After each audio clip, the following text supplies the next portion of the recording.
함께 목소리를 내주이소.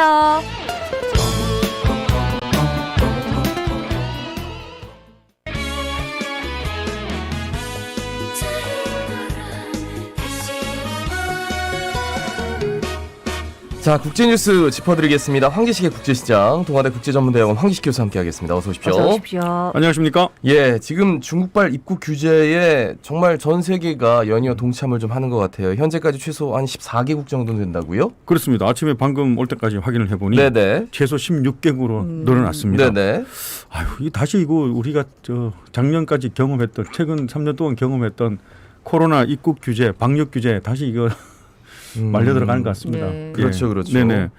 일단 그 주요국들은 대부분 중국발 그 관광객들 네네. 입국을 규제하는데 다 동참하고 있는데 한국도 그렇고 태국, 뭐 호주, 캐나다, 유럽 국가도 마찬가지, 영국, 프랑스, 그다음 미국, 일본, 인도, 네네. 필리핀 뭐 다 지금 동참하고 있습니다. 그 내용은 음성 결과를 코로나 테스트에서 음성 결과를 반드시 제출해야 된다. 예, 의무하고 그리고 무작위로 필요하다면은 우리가 PCR 검사도 무작위로 하겠다라는 그런 방역 규제가 핵심입니다. 그리고 지금 아까 말씀드린 것처럼 유럽은 영국하고 프랑스, 스페인, 이태리는 그 방역 규제 강화에 참여를 하고 네네. 또 독일은 지금 머뭇하면서 참여를 안 하고 있거든요.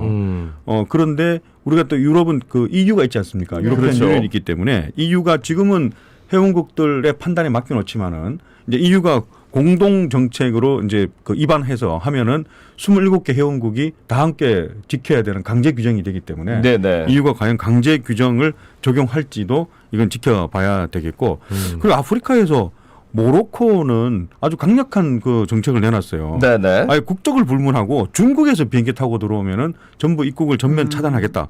초강경 대응을 내놨는데 모로코한테는 타격이 있을 것 같거든요. 모로코가 중동 북아프리카 관광의 핵심 국가이고 올해가 모로코 정부가 선정한 중국인 관광객 50만 명 유치 그 달성 특정을 했네요, 나라를. 중국인 관광객. 예, 그렇습니다. 예. 그 최근에 한 그 10만 명에서 20만 명 계속 증가하는 추세였거든요. 네네. 그런데 이게 좀 상당히 타격이 있을 것 같은데 그걸 예상하면서도 지금 초강경 대응을 하고 있고 일본도 비교적 강력한 대응을 해요. 양성 판정이 된 경우에는 7일 동안 강제 격리하겠다라는 예. 그런 정책을 했고 독일은 근데 왜 참여 안 하냐 이렇게 했는데 최근에 독일이 상당히 그 좀 중국 친화적인 정책을 많이 하고 있습니다. 숄츠 총리가 작년 연말에 바로 또 중국을 그 방문했고 그랬었죠. 그리고 중국으로 서방 국가의 즉 외국산 백신이 처음으로 중국에 그 공급된 것이 독일이거든요. 예, 독일이 예. 그 연말에 화이자 백신을 중국으로 처음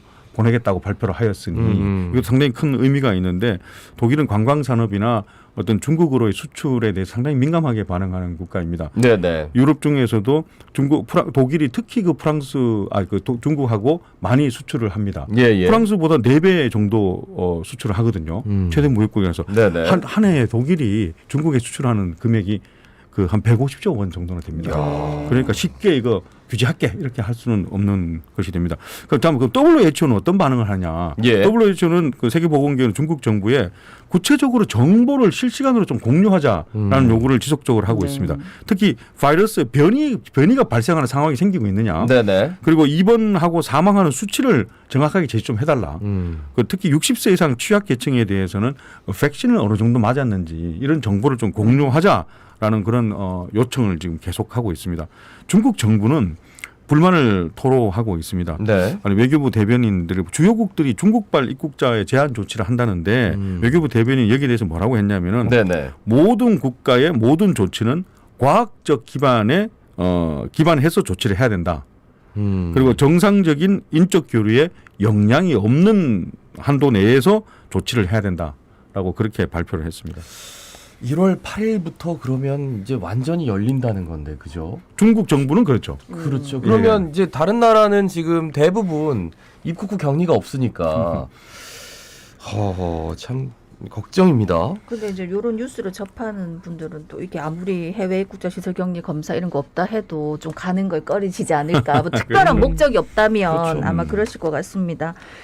그리고 새해 첫날부터 또 중동 아프리카발 유럽행 난민선에서 사고가 속출했네. 아유, 1월 1일부터 이런 소식 드려드려 죄송합니다. 작년에도 많이 전달해드렸는데 지금 사태가 만만치가 않습니다. 예. 시리아라든지 레바논, 그리고 최근에 모로코까지 북아프리카 중동 국가의 내전들이 계속 이어지고 코로나로 경제 난도 이어지고 하기 때문에 상당히 힘들어요. 네네. 그래서 이들의 탈출구는 배를 타고 지중해를 건너서 유럽 국가로 가는 것이거든요. 배를 타고 지중해를 건너면 가까우니까 대부분 스페인 남부나 그리스 또는 이태리 남부로 가는 것이 목표이거든요. 네. 1월 1일부터 시리아 난민선이 침몰을 해가지고 멀리 가지도 못했어요. 네. 겨우 배 타고 조금 가다가 침몰을 해서 200명 구출되고 또 2명은 거기서 사망을 하고 또 모로코 이주선도 침몰을 해갖고 이번에는 13명이나 사망을 했습니다. 이거 어떻게 해야 될까요? 예. 시리아가 자꾸 우리 많은 말씀을 드렸는데 난민으로 고통받는 국가가 맞거든요. 맞는데 시리아가 지금 최근에 $2,000 1인당 소득 국민소득이라고 발표를 했는데 예. 자세히 살펴보면은 내전이 심각해지니까 $2,000 정도도 안 되고 $800 선이라는 그런 보도도 있거든요. 예. 그럼 도저히 너무나 경제난이 심각하기 때문에 이렇게 조그만 배를 타고 유럽으로 지중해를 건너가는 것이 이해되기는 합니다. 네네. 하지만 잘 성공하지를 못해요. 그래서 이주민들이 1인당 배를 타는데 약 300만 원 정도를 지불하고 예. 이게 불법 이민선에 탑승을 하거든요. 그런데 유엔 국제 이주 기구가 이 발표한 집계를 보니까 예. 2014년 이후에 지중해 난민선이 전복돼서 사망한 사람이 2만 5천 명이나 됩니다. 이러면 작년 한 해만 하더라도 작년 한 해 찾아보니까 예. 사망자가 1,520명입니다. 와. 대부분 성공하지 못한다는 거예요. 건너가다가 배가 뒤집히고 네. 너무 작은 배고 열악하고 이러니까 1월 1일부터 바로 이런 사건이 생겼습니다. 다음 소식은 브라질 룰라 대통령이 취임을 했습니다. 그리고 러시아, 우크라이나 취임식에 뭔가 외교전이 있었다고요? 이 브라질이 좀 상당히 중요하거든요. 예. 예. 일단 물론 취임식에 각국의 주요국 대표들이 다 참석을 하니까 네네. 거기서 1월 하필이면 1월 1일 날 취임식했어요. 네. 1월 1일부터 우리 편으로 좀 이렇게 동맹국들을 끌어들여야겠다. 우리 편을 끌어들여야겠다 생각도 했겠지만은 예. 이 브라질 자체가 상당히 남미에서 최대 강국이니까 예. 상당한 영향력이 있습니다. 브라질 국토 면적이 한반도에 37배나 돼요. 인구는 2억 1천만 명이나 되니까. 네네. 남미 최대 강국이니까 세계 각국의 특사들이 취임식 참석에 많이 모였거든요. 또 룰라 대통령이 이번에 처음 취임하는 게 아니고 네네. 또 3기 세 번째 취임이니까 상당한 영향력이 있습니다. 근데 또 브라질이 좀 애매한 이번 전쟁에 대해 좀 애매한 태도를 취했거든요. 예. 러시아 경제 제재에 참여하자 미국하고 서방국들 여기에 불참을 했습니다. 그리고 안보리가 유엔 안전보장 이사회에서 러시아 규탄 성명을 결의하자라는데도 여기도 기권을 했거든요. 예. 그래서 상당히 비교적 친러 외교 정책을 펼쳐 왔습니다. 예. 그래서 우크라이나와 서방 국가들은 비교적 좀 이렇게 실망하는 그런 모양새였는데, 네. 근데 그거는 과거 이 보우소나로 대통령 시절이지 않습니까? 네네. 이번에 취임을 하니까 과연 이 정책이 조금 바뀔까에 대해서 러시아도 관심이 있고 우크라이나도 관심이 있거든요. 그래서 러시아와 우크라이나도 동시에 특사를 파견을 했습니다. 상당히 네네. 비중 있는 인물들을 파견했고 러시아는 상원 의장을 직접 파견했고요. 네. 그다음에 우크라이나는 제1부총리를 파견했습니다. 그래서 우리 측 입장을 좀 지지해달라라는 얘기를 했는데 네네. 룰라 입을 열어서 룰라는 뭐라고 했냐면은 양국 특사들에게 똑같이 브라질은 평화를 원한다라는 그 아주 한마디만 원론적인 얘기만. 했습니다. 그런데 그거는 그렇고 룰라 대통령이 잘 할 수 있을까도 걱정도 돼요. 취임식 날 보니까 예. 너무 이번에 근소한 표 차이였거든요. 네. 1.8% 차이니까 취임식 날 완전히 반반으로 나눠져 가지고 시위가 벌어지는데 한쪽 시위는 우리는 룰라 대통령을 지지한다라는 시위고 예. 한쪽은 보우소나로 대통령을 다시 복귀시키라. 룰라 반대한다라는 그런 반반으로 나누어져서 찬반 시위가 상당히 거세게 일어나더라고요. 예. 아유, 근데 어쨌든 뭐 취임을 한 다음에는 다 국민들이니까. 예. 그렇죠? 어떤 또 반응을 보이고 어떤 태도를 취할지 저희도 한번 지켜보도록 하겠습니다. 새해 이제 G7 의장국 일본이 우크라이나 전쟁과 북핵 해결을 주요 의제로 이렇게 강조했다고요? 그렇습니다. G7 그룹 7 주요국 7개국 정상 회의죠. 예, 예. 여기 새해 의장국이 됐습니다. 일본이. 그래서 우리가 최근에 가만히 보면은 G7보다 최근에 G20가 좀 더 비중이 올라가고 예, 예. 오래감이 실리고 있습니다.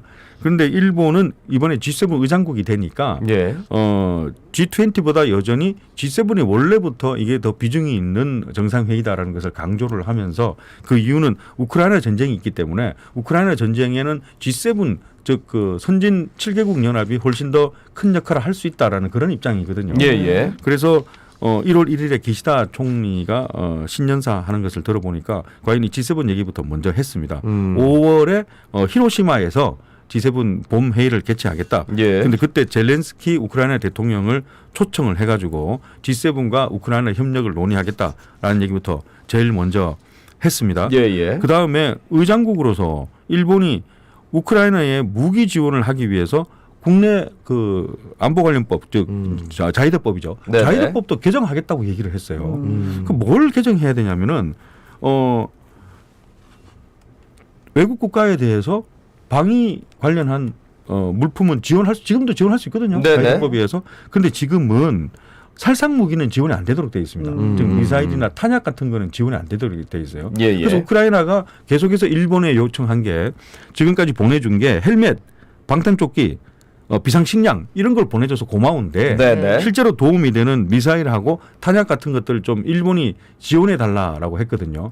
일본은 지원해주고 싶지만 국내 관련 자위대법이 개정되지 않으면은 살상 무기는 외국에 지원해줄 수 없기 때문에 그럴 한계가 있다고 대답을 했었는데 네네. 이번 1월에 정기국회에서 자위대법 개정안을 올려서 이제는 탄약 같은 그런 살상 무기도 외국 국가에 제공해줄 수 있도록 하겠다라고 그렇게 예고해 놓은 상태고요. 그리고 신년사를 하나 더 지켜봐야 되는 것이 네네. 저는 이 표현이 좀 상당히 눈에 들어오더라고요. 힘에 의한 일방적 현상 변경 동아시아에서 그리고 핵 위협을 단호하게 거부하겠다.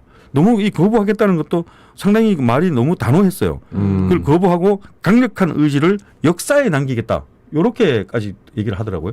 그렇다면 이거는 어느 국가를 타겟으로 한지가 드러납니다. 네. 힘에 의한 일방적 현상 변경 반대는 중국을 타겟으로 한 것일 거고 네. 그다음에 핵 위협 단호하게 거부하겠다는 것은 북한에 대해서. 북한의 핵을 대해서 네. 얘기한 거로 추정이 됩니다. 그러면서 이제 군사력을 계속 증강할 거고 법도 이제 바꿀 준비를 하고 있습니다. 세계 최대 가전 박람회죠. CES 이번 주에 개막합니다. 3년 만에 이제 대면으로 개최가 돼요.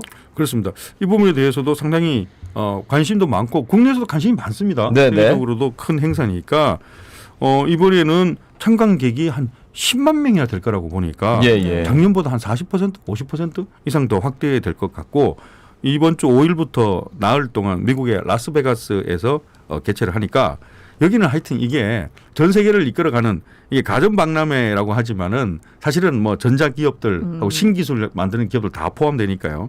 다 참여하거든요. 삼성전자, 구글, 아마존 170개국에서 3,000개 기업들 참가 예상이 되고 한국 기업도 한 500곳이나 지금 참여를 하고 한국 기업이 CES에서 상당히 좋은 성적을 보여주거든요. 네. 작년에도 상도 많이 받았어요. 그래서 올해는 CES가 더 관심을 가지는 게 아무래도 AI하고 메타버스 기술이 있지 않습니까? 그렇죠, 그렇죠. 그 메타버스 이걸 키워드로 삼았더라고요. 그래서 메타버스 관련해서 흥미있는 게 뭐가 있냐 보니까 편의점 세븐일레븐 같은 편의점 여기에 참여를 해서 메타버스 편의점 점포를 완벽하게 보여주겠다. 아바타가 거기에 들어가서 네. 실제 라면도 먹고 뭐 할 수 있는 그런 것들을 신기술 메타버스 편의점 기술을 보여주겠다. 이런 것도 상당히 흥미로운 예고였어요. 예, 예. 예. 과연 어떤 신기술들이 막 쏟아져 나올지 굉장히 기대가 되는 부분입니다. 또 3년 만에 오프라인으로 개최가 되니까요. 말씀 여기까지 했습니다. 고맙습니다. 고맙습니다.